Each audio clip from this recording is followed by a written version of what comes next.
جانے کے لیے یہ قرآن کریم آل محمد کے لیے آیا ہے، وہ ساری دنیا کو سمجھائیں گے قرآن کیا ہے۔ جیسے پیغمبر نے کہا نا ان میں چار فکم فقلین، میں تم میں دو گنا قدر چیزیں چھوڑے جا رہا ہوں، اللہ کی کتاب اور اپنی عقیدت اپنے اہل بیت۔ تو ایک صاحب کھڑے ہوگا یا رسول اللہ حسبنا کتاب اللہ، ہمیں اللہ کی کتاب کافی ہے، آپ کی عقیدت نہیں چاہیے۔ تو اب میں ہوتا تو میں کہتا سوچ لو لوگ ہیں یا نہیں، پہنچ رہے ہیں۔ اب ہوا یہ کہ قدرت کو ضد ہے کہ حق چھکنے نہ پائے۔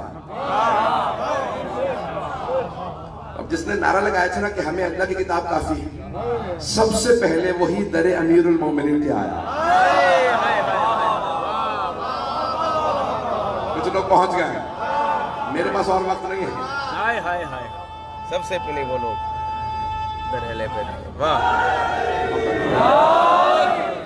بات پہنچ گئی۔ نعرہ لگایا کسی نے کہا حسبنا کتاب اللہ، یا رسول اللہ ہمیں اللہ کی کتاب کافی ہے، ہمیں آپ کی عزت نہیں چاہیے۔ عزیزان گرامی ایک مرتبہ کسی نے آ کے سوال کیا ہمیں یہ جواب قرآن سے چاہیے۔ پوچھنے والے نے کہا تم تو یہودی ہو، قرآن سے جواب کیوں چاہیے؟ آنے والا یہودی تھا، اس نے کہا مجھے قرآن سے جواب چاہیے۔ تو جواب دینے والے نے کہا بھئی تم تو یہودی ہو، تمہیں قرآن سے جواب کیوں چاہیے؟ اس نے کہا میں یہودی ہوں، تو نہیں۔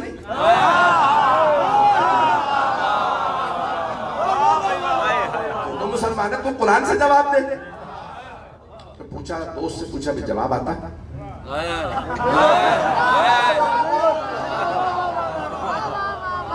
دوست نے کہا جب تمہیں خود نہیں پتا تو مجھے کیوں پوچھ رہے ہو؟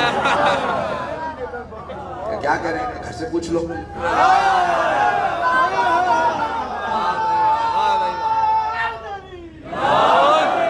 گھر سے پوچھا کسی کو نہیں پتا تھا، کب کیا کریں؟ یہ آدمی بھی یہودی بھی پیچھے پڑ گیا، بار بار کہتا قرآن سے دکھاؤ کہاں پہ جواب ہے۔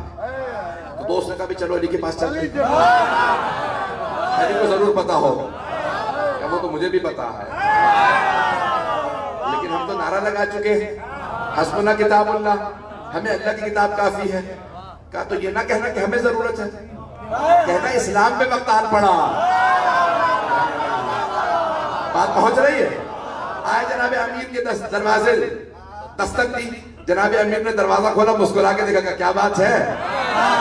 کہا یار اسلام پہ مصیبت آن پڑی ہے، قرآن سے جواب چاہیے یہودیوں کو۔ مولا نے کہا تم نے تو کہا تھا قرآن کافی ہے،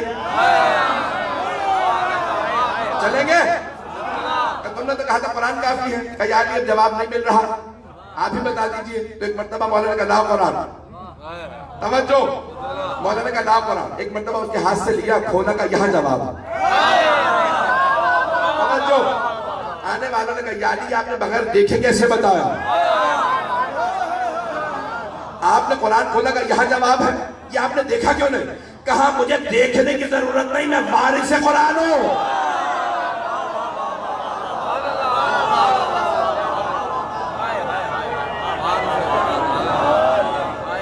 وارث قرآن، میں وارث قرآن ہوں، اگر دیکھ کے بتاؤں تو وارث قرآن کیسا؟ چلیں گے حضرات میرے ساتھ؟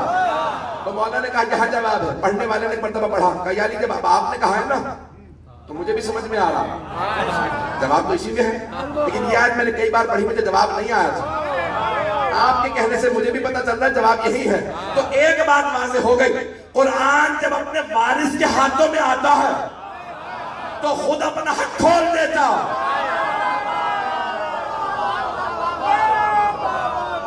میں اپنے انداز سے پیش کروں، میرے مولا نے قرآن کھولا ہوگا، آیت نے باہر نکل کے سلام کیا ہوگا، اگر میرے وارث مجھ میں حل ہے۔ قرآن جب وارث کے ہاتھوں میں آتا ہے تو اپنا حق کھول دیتا ہے۔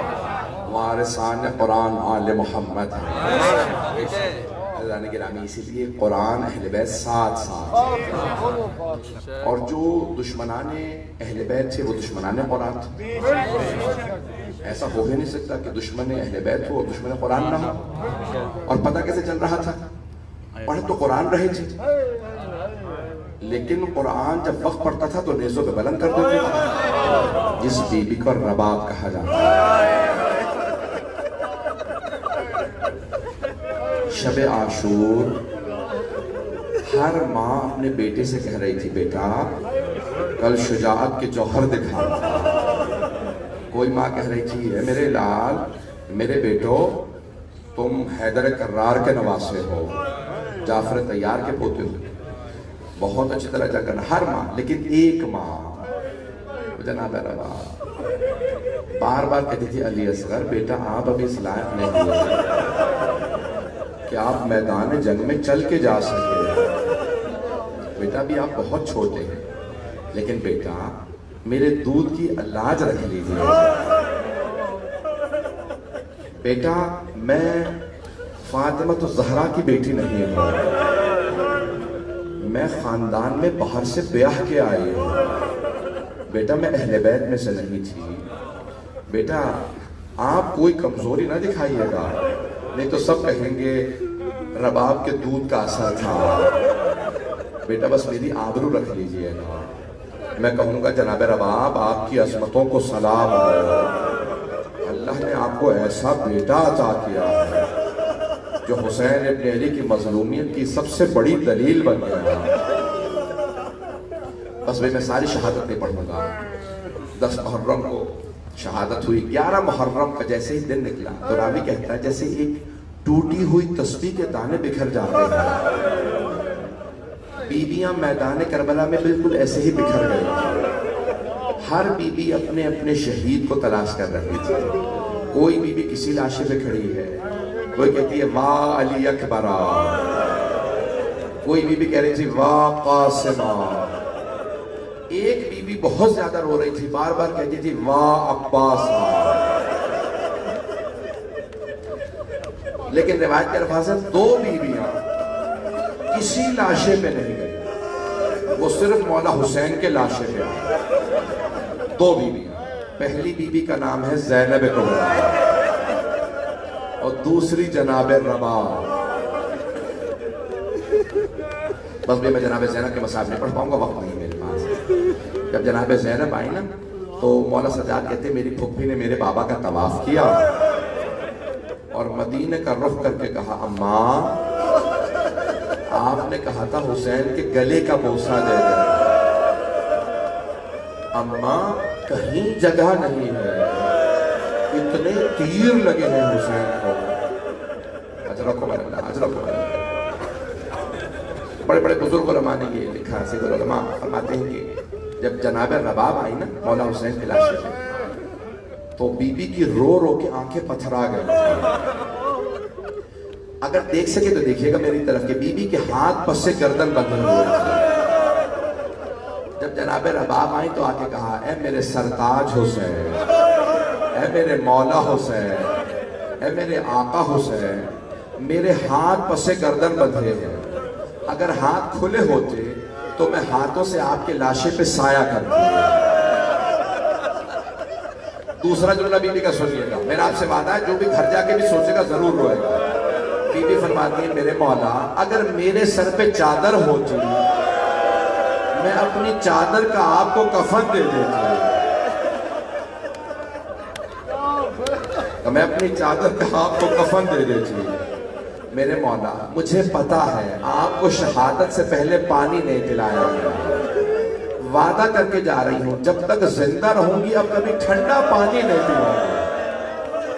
میرے مولا آپ کے لاشے کو تپتی ریت پہ چھوڑ کے جا رہی ہوں, دھوپ میں چھوڑ کے جا رہی ہوں, وعدہ کرتی ہوں اب کبھی سائے میں نہیں رہتی. بس بھئی بیوی کے پاس مولا کی 2 نشانیاں تھیں, ایک جناب سکینہ, دوسرے جناب علی اصغر. ایک کربلا میں رہ گئے, دوسری شام میں رہ گئے. اب بی بی کربلا سے 11 محرم کو چلی, کوفے پہنچی, وہاں سے چلی شام پورے اس اسیروں کے قافلے میں. شام میں بیویوں کو رہائی مل گئی. آپ نے دیکھا ہے نا کہ اگر کسی قیدی کو رہائی مل جائے وہ خوش ہوتا ہے. مجھے قسم ہے جب آل محمد کی خاندان کی بیویوں کو رہائی ملی تو کوئی خوش نہیں تھی, سب رو رہی تھی بیویاں.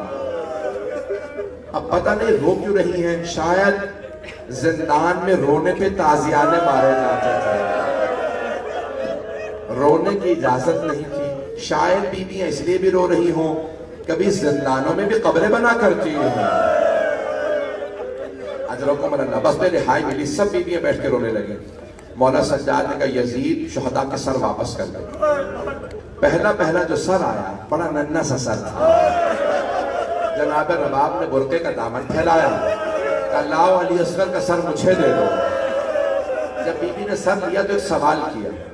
جانتے ہیں کیا سوال کیا جناب رباب نے؟ علی اصغر اب مثلوں کا تنہر، اے علی اصغر کیا تجھ جیسے بچوں کو بھی نہر کیا جاتا ہے؟ علی اصغر اونٹوں کو نہر کیا جاتا ہے، یہ اس نے تجھے ایسا تیر مارا ہے. بس بھئی شہداء کے سر آتے رہے. میں نے سارے مسائل چھوڑ دیے، سارے مسائل چھوڑ کے آگے جانا. ایک مرتبہ جب سارے سر آ گئے، مولا سجاد نے کہا یزید جو ہمارے تبرکات لوٹے تھے وہ تبرکات واپس کر دو.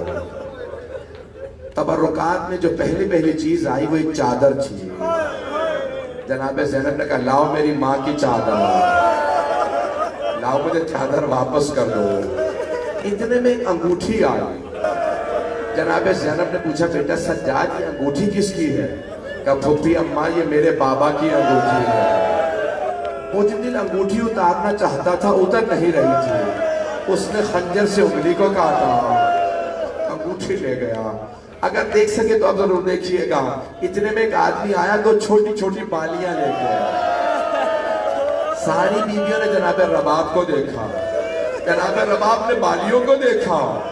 پھر جو بالیاں لے کے آیا تھا نا اس سے کہا بالیاں واپس لے جا، جس بچی کی بالیاں تھی وہ نہیں رہی.